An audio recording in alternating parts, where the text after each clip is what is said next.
Thank you. I'd like to welcome everyone to our committee of the whole meeting.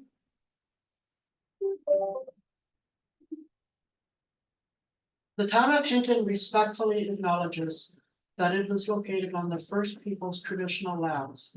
We recognize this traditional territory to show respect and understanding to those who walk this land since time immemorial.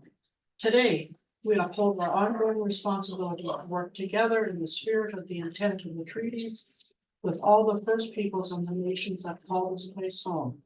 The town expresses gratitude for the opportunity to build a better community on these sacred lands for generations to come. And with that, I would like to call this meeting to order. Before we adopt the agenda, council, are there any deletions or additions to the agenda?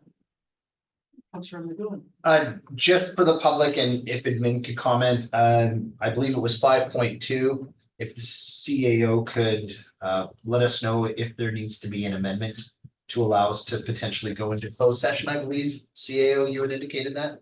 Or is it fine just the way it is? Through the chair to the rest of the committee,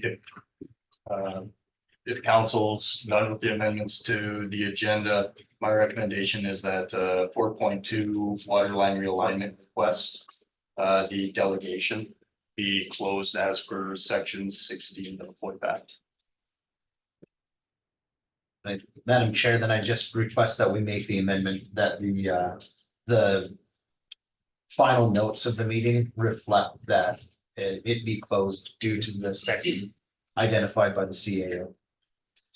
Okay, so I just quickly want to get back to council. Anyone on council have any additions or deletions? Nothing. And then I was going to go to administration for the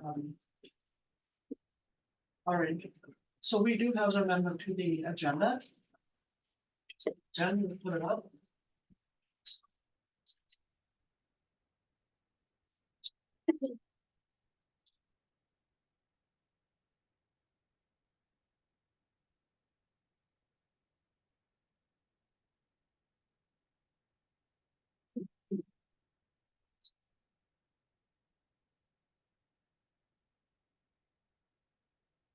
So the amendment to our agenda is water line realignment moved to closed session according to section 17 of FOID.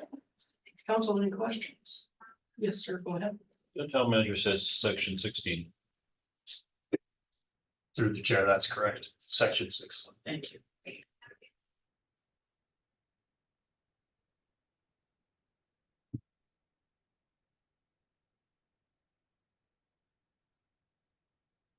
Thank you, Councillor, for catching that.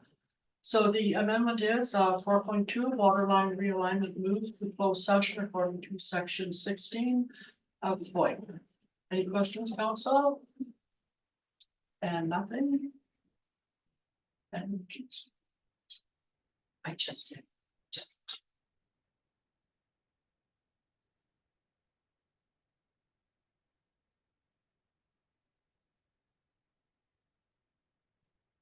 people have the option. It's not showing up.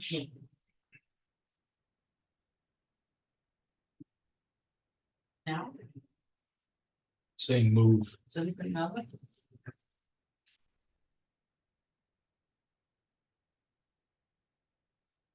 Madam Chair. I apologize.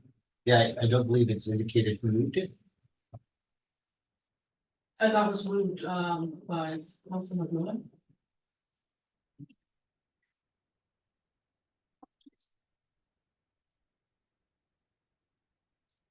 Great, council, if there's no discussion on this, please vote no.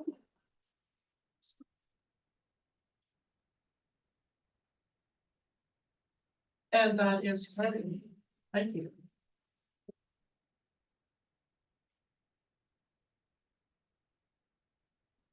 So council, could I have a motion to adopt the amended agenda?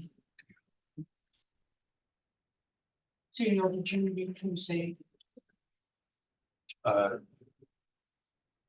Yes, just for 4.2, if we could just leave it in the location that it's in now versus the regular closed session. Section 7, just to accommodate the the individuals here to present today, that would be great. I apologize, I missed that. Through the chair, if we could just leave 4.2 in the location it's in now, and then just go into closed session then versus leaving it to the end of the meeting, just to accommodate who we have to come and present to us today. I think that's a very good idea. You'd be here for quite a bit. Had you at the end of the meeting. So that was carried, council. And council discussion. Thank you, Madam Chair, I'd like to move that committee adopt the committee, the whole agenda for today's meeting. Oh, sorry, as amended. Thank you. So I'll call the question that council adopt the agenda as amended. Please vote now.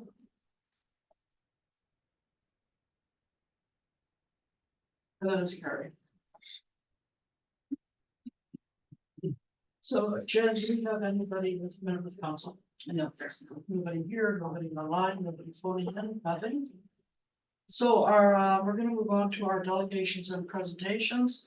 Our first delegation 4.1 is the Resilience Institute Climate and Earth Assessment Report for the town of Hinton. And Mr. Mayor, thank you very much for joining us. And Thank you. It's good to be here.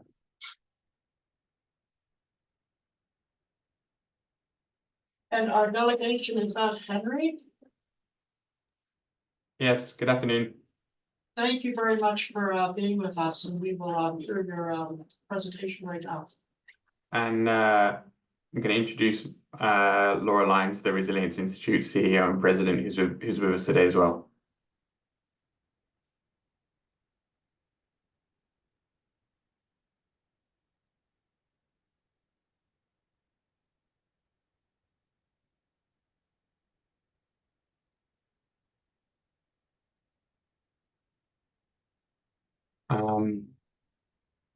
So yeah, thank you for this opportunity to present today. Thank you through the chair to the whole committee for this opportunity to let you know kind of what we've been up to for last few months now with the strategic team. Just to give you a little bit of a background on who the Resilience Institute is. We're a national charitable organization with a distributed team across Canada. Our mission, broadly speaking, is to minimize suffering caused to climate change impacts. We're an education and research charity advancing knowledge on climate change. Importantly, in all of our work, but I think it's particularly pertains to this work today, is that we approach everything with a transdisciplinary approach. So we develop partnerships with local Indigenous communities, academia, governments, any other organizations that pertain to the work. And we use this diverse knowledge, this group of diverse knowledge holders, particularly multi-generational, to co-develop our activities. Hopefully can inspire transformation all systems and all different levels. So yeah, building capacity to climate change, both adaptation and mitigation. In terms of the principles that guide our work, everything is done through respect and establishing, developing, and nurturing that respect. It's not something that we just do once. It's something that's built in and is a feature of our work all the way through. We follow the free, prior, and informed consent Declaration on Rights of Indigenous People from the United Nations. We also follow the principle of common good. And lastly, and I think this is really important when we're doing climate change work, is that we try and be joyful in our work. Some of this is a little bit challenging. Some of this is maybe not so happy, but I think doing it in a collaborative way, we can still be healthy and joyful in our journey on it. So yeah, presentation today on the climate risk assessment report. I do want to clarify that only the strategic group have seen this report so far. Information is included in your packet for today's meeting, but this report has not been seen outside of the immediate project team. I would also like to say thank you before I get into the actual kind of content of the report, to say thank you and acknowledge the leadership of the town of Hinton on taking on a body of work like this. and for being such a great partner as we've gone through it. I'd also like to thank everybody that we spoke to. People were very, very generous with their time and providing guidance and information that is included in this report. And I'm going to acknowledge that the funding came through the Government of Alberta through their Municipal Climate Change Action Centre. And this project was completed in partnership with the Prairie Adaptation Research Collaborative Park at the University of Regina and with Associated Engineering. So this is a grant-funded project through the Government of Alberta. In terms of sort of just setting the stage, I don't think any of us around the table today are going to be surprised by this graph. We know that the globe is getting warmer. This last month was the hottest March on record, and this continues a 10-month streak of global temperature records. Wildfires, wildfire damage, water system changes, biodiversity loss, you name it, it's happening, and the impacts of it are increasing. While we know that mitigation work is important, we know that we have to adapt to climate change. And so it's important to note that the focus within this report and some of the next steps we're going to talk about today are broadly focused on adaptation rather than mitigation. The assessment scope, the scope focused on climate hazards that have or will have a direct impact on Hinton, or that are within Hinton's control to influence. They feature both acute stresses and chronic stresses. So acute stresses are short duration stress, these are minutes, hours, days, and these are going to be occurring irrespective of climate change, although certainly made worse by climate change. And we're thinking in this space about windstorms, heavy snow, extreme temperatures. Chronic stresses, on the other hand, are entirely caused by climate change, with the impacts unfolding gradually over time and also building up.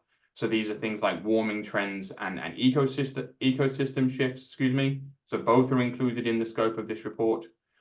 We followed RCP 8.5, which is the most conservative climate scenario and assumes worst case, which I think is important when we come to do planning.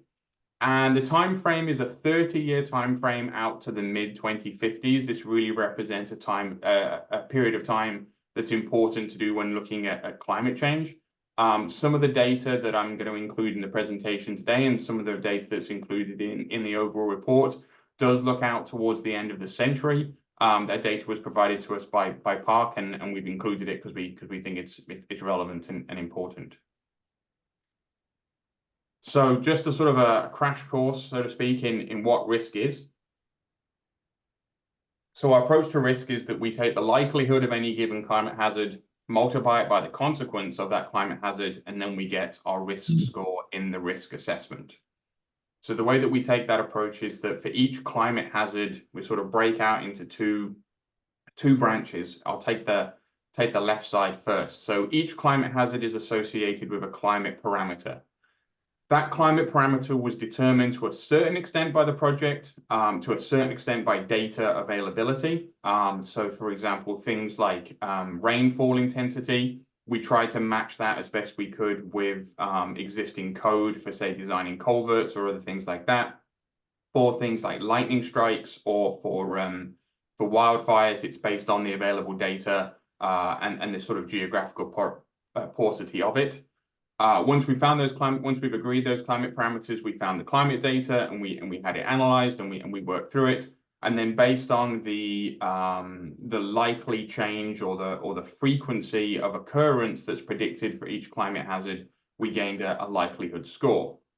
If that's sort of the quantitative side of the risk assessment, the other side of this figure to get our impact statements is really more of the qualitative side. So for each climate hazard and working with the strategic group, we've gone line by line and looked at what are all the possible imaginative impacts that could come from any given climate hazard.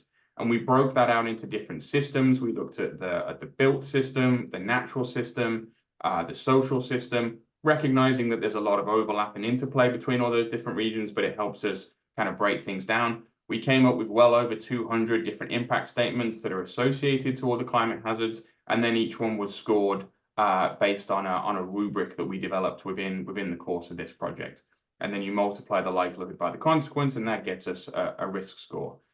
As you take an opportunity to look through the report at some point, you'll see that everything is kind of then graphed, with the smallest scores in kind of the low risk category and the highest scores being in the high risk category.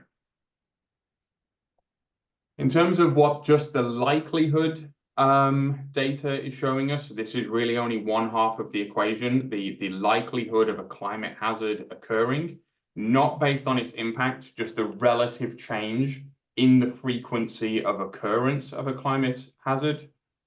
We see the major increases are in wildfire smoke, and extreme heat, which I don't think is maybe going to come as too much of a shock to everyone here. But I think it's also important to notice that there is an potential increase in drought, overland flooding, and glacial recession, all of which I'm going to come to in the presentation.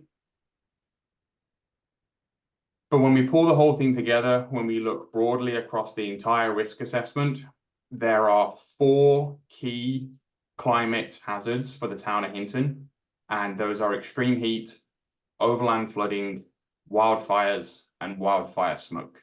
No matter which way we approached the risk assessment from, regardless of what system we were looking at, these 4 risks are most consistent, as you'll see through the report, and in all areas of the report. So in terms of some key findings that relate to those, as I've said, the biggest changes that can be expected are for extreme heat days. So those are days above 30 degrees Celsius on average, increase in wildfires and wildfire smoke, and changes in precipitation, which I will come to. So what we're saying here, and the report illustrates this, is firstly, the average winter temperatures are expected to increase by almost 80% over the next 30 years and looking out towards the end of the century. Note that in all cases in the report, we talk about daily mean temperature. So extremes are still going to happen as we go through any given year or any given time period. But it's looking across all 24 hours in any given day and many years together. This is where we're going to see the increase in temperatures. The second key finding is that the number of extreme days as kind of standalone days are expected to increase to over 20 days per year. And an extreme day, as I've mentioned, is where the average daily temperature is over 30 degrees. So that includes nighttime temperatures and daytime temperatures exceeding on average 30 degrees Celsius.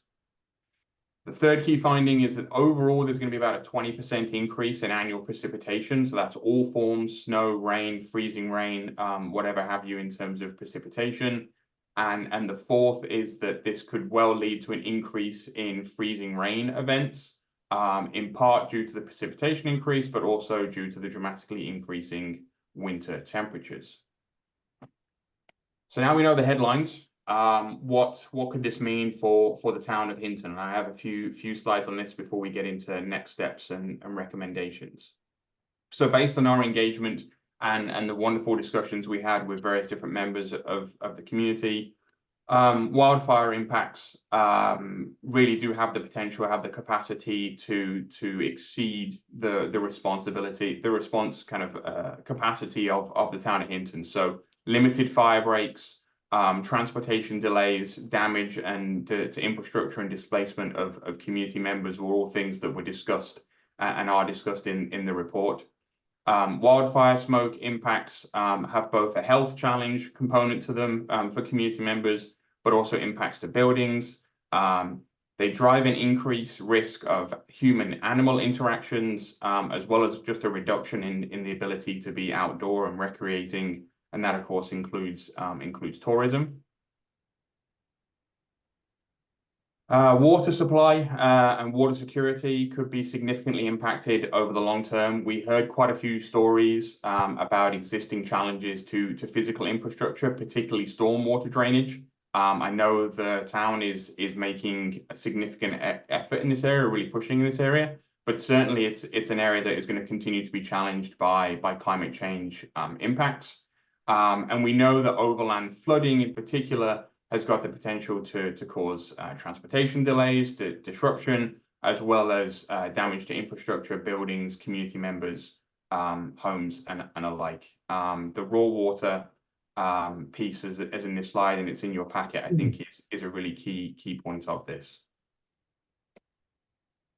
Energy infrastructure and energy security for the town of Hinton, I think, is also going to be a concern. Simply put, more heat is more AC, is more energy. Brownouts and other power disruption, is going to be challenging, could be significantly challenging. Readily and available access to backups, not just in fire season, but year round, should be considered, and likely that's going to involve partnerships regionally and in different sectors. And then the last one on this slide, and the last one in terms of sort of the key meanings is drought, and drought's a bit of an odd one, especially when talking about both increase in temperatures and increase in annual precipitation. So increase in annual temperatures dries out the land, creates just an overall drier landscape.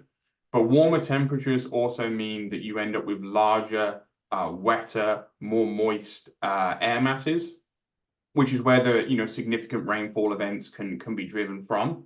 But when those interact with a drying landmass, the ground can't absorb it. So you actually have drought conditions persisting.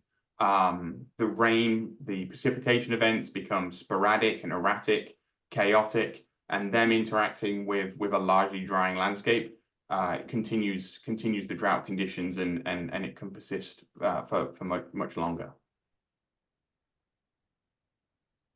So some next steps in terms of recommendations. I've taken this directly from the report, and it's included in the packet through for committee today. So I'm not going to go through every single one in turn, but I do want to draw attention to a few. Certainly an overarching approach and a strategy for water and water resources is going to be important and significant. Where is the water coming from, not just in terms of drinking water, but precipitation? How is it being managed, and how is it being used efficiently? And then where is it going after that? Wildfire smoke preparedness, similarly, including both public health, signage, infrastructure upgrades, are all going to need to be significant considerations. I think power is going to be, the report makes a lot of mention of power being a significant concern. Likely, as I mentioned, this approach is going to need to be regional with partnerships and multiple stakeholders. Asset management, I know this was something that we talked quite a bit about in engagement. Having a climate lens now, the data is in this report. Having a climate lens to asset management moving forward, I think, is going to be significant.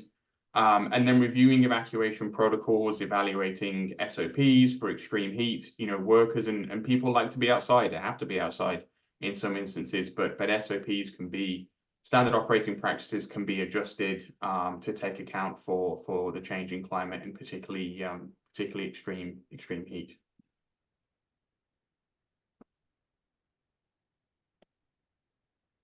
So next steps, the big one, developing a climate action adaptation plan. This is not just a plan to make a plan. This is using the existing knowledge from community, from existing plans and documents you already have, the climate risk assessment, which is the focus of today, to create a short, medium, and long-term actionable plan to address climate change impacts and their risks. So ideally, we've got local government, community organizations, local knowledge holders, citizens in particular, should be involved collaboratively to co-create this adaptation action plan, focusing on meaningful engagement. So who is best to take on the work, who is best to comment and design and be involved in creating a strategy. And this is going to support not just the development of adaptation strategies, but it's going to create adaptation strategies that generate co-benefits, can be incorporated into existing processes, existing funding streams, access new funding streams from provincial and federal governments and elsewhere and besides. We've put on the slide here that there's the organizations that are already in place. We spoke to these organizations during the process of the project, willing and able partners on action adaptation moving forward. Last slide, just in terms of how to approach and address risk. I think it's quite easy to maybe look at a risk assessment and see the see the big kind of shining red things in the top right corner of the risk assessment to say, okay, that's where we've got to go. That's where we've got to go first. I think one of the things that we're learning as we go through this work, and certainly we've been learning from the strategic group at Town of Hinton, is that we can look at all of this in kind of concert, and we can build short, medium, and long-term actions that address the risk assessment as a whole, but that build consensus. And maybe we're not going to address the highest risk first. Maybe we're going to come down and we're going to address something that we can do in the next 12 to 18 months. Get that early win, build a consensus around it, and then move forward onto the next action and the next action and the next action. Which is why having an adaptation strategy with short, medium, and long-term goals is so important to build that consensus and kind of build that momentum to adapting to what is here in this report. So with that, thank you through the chair to all of the committee. We would welcome any questions and look forward to having a discussion about this report. So thank you very much for today. That was very, very informative. Council, what questions do we have to the presenter?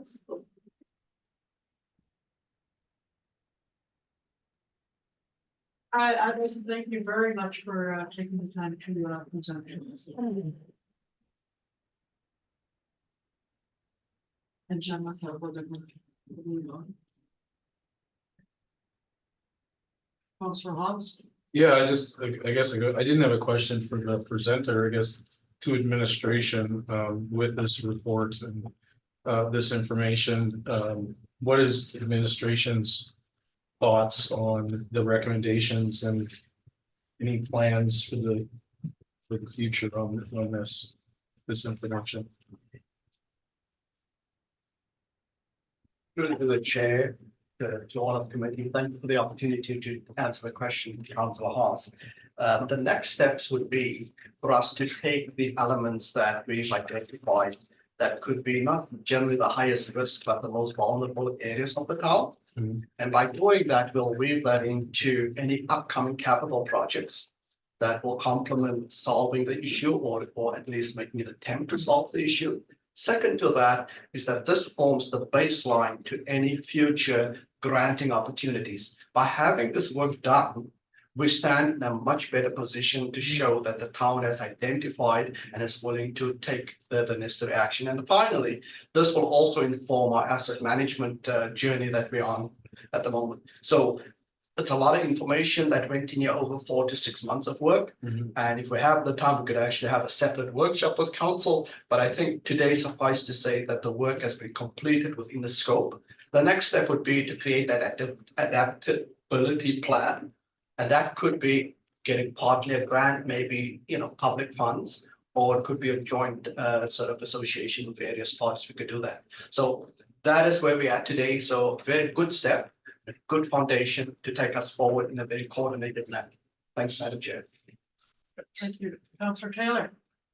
Where do we stand from a fire smart point of view? Are we as good as we can be? Not quite as good as we can be, or in really bad shape? Or I don't know, where do we stand as far as that subject? Through the chair to all of the committee. We actually are in a very good position right now. We're proceeding, developing further fire smart plans to go for the next 5-year period and even beyond 5-year, 10-year period, 15-year period. Because we can always get better in the fire smart area, build additional fire breaks around the town. We have to coordinate that with our regional partners because not all of the forest is in town. It's also out of town and in the county. So we have to coordinate with Yellowhead County as well as Alberta Forest Ministry, the ministry that takes care of the forest. And we're proceeding with our Fire Smart programs, all the elements of the Fire Smart program. Starting tomorrow night, we're having community kickoff meetings. This study that was done will actually contribute to receiving grants for Fire Smart program and fire vegetation management and such. So it's a very good study and we participated with my peers, so that we get this study done because it does inform our fire smart program as well.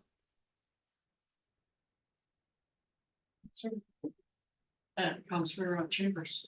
Through the chair to the presenter, thank you very much. I just have one question. When you talk about the next steps and recommendations, you talk about meaningful engagement, you specifically mentioned the municipality of Jasper. And I'm wondering why that community is singled out versus Yellowhead County, Edson, Grand Cache. You know, what we might think of as regional. Are these other communities doing similar work? Was there an intention for Jasper specifically to be mentioned? I'm just wondering why that was kind of the only one of our neighbors listed in that recommendation.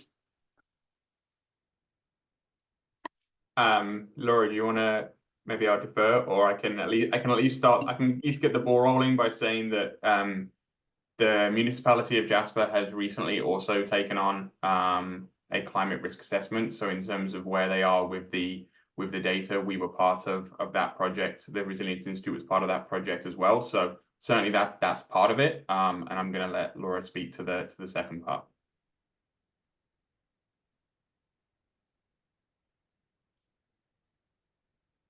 Oh, I'm sorry, Laura, we can't hear you.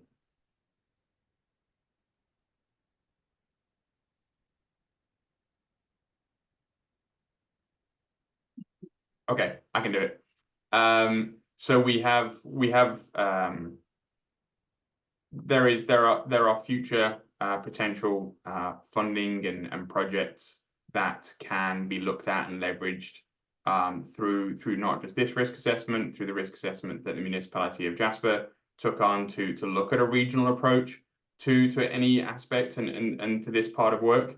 That's why they're included. I think your broad point about approaching this work regionally is really valid. And so in terms of whom those regional partners are, I think that's a discussion for yourselves in the room, for community more broadly. The more the merrier, I think, when it comes to taking on this type of climate change adaptation and management work. We just know that there are existing opportunities potentially with Jasper, which is why they're included explicitly in the slide. Okay, that's perfect. Thank you. Winston. Thanks, Madam Chair, to the rest of the committee. Just to add more context to why Jasper. When we got the municipal energy manager on board, that was a joint resource with Jasper. And so we shared the cost with the grant that was attached to it. At the same time, while that employee was here, we applied for the grant. And so they did it on both ends with Jasper, but we did it independently to help each other. And there are some overlaps. Hence, Jasper is noted, but it doesn't mean that's where we start and stop. Okay, thank you. Thank you, CEO. Through the chair, that's what I was going to say. Ms. Julie. Madam Chair, and through the rest of the committee, I'll also add that the, excuse me, Community Services Department is delivering some community programs. The library received a grant to do a community wildfire preparedness program that they're going to deliver. FCSS has brought in, has partnered with AHS to deliver some programming for seniors, especially to deal with wildfire anxiety. That's starting to be felt in the community, not just ours, but many others. And then additionally, we're looking at delivering some 72-hour preparedness. We're getting AEMA to deliver some 72-hour preparedness courses in the community this year as well. Thank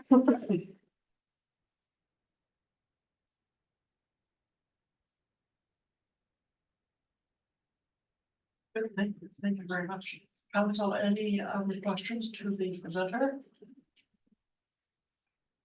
Once again, I would like to thank you for the report and being here and presenting this information to us. Thank you. Thank you. Just before we leave, I would just like, through the chair to the rest of the committee, say thank you to Winston and Debbie in the strategic group. They've been an absolute joy to work with, have been great mentors as we've gone through this project. So thank you especially to them, and thank you for the opportunity to present today. And for the kind words, so thank you very much. Oh, sorry, I just wanted to be back. Oh, okay. Okay. So, council, anything else on that before we move on? And hearing nothing, we're going to, yes, sir. I'd like to move into closed session, Madam Chair.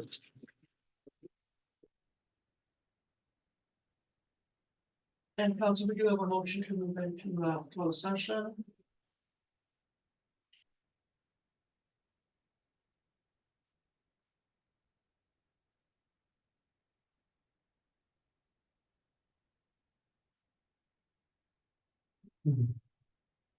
That committee moving to closed session at 4:35. Any discussion? Please vote no. And that is.